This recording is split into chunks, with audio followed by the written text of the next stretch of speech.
yan eh.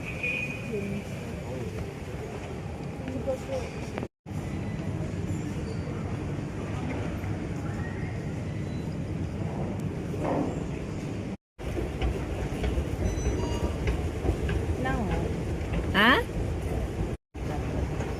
Sometimes when ipopo, yesterday na scolded.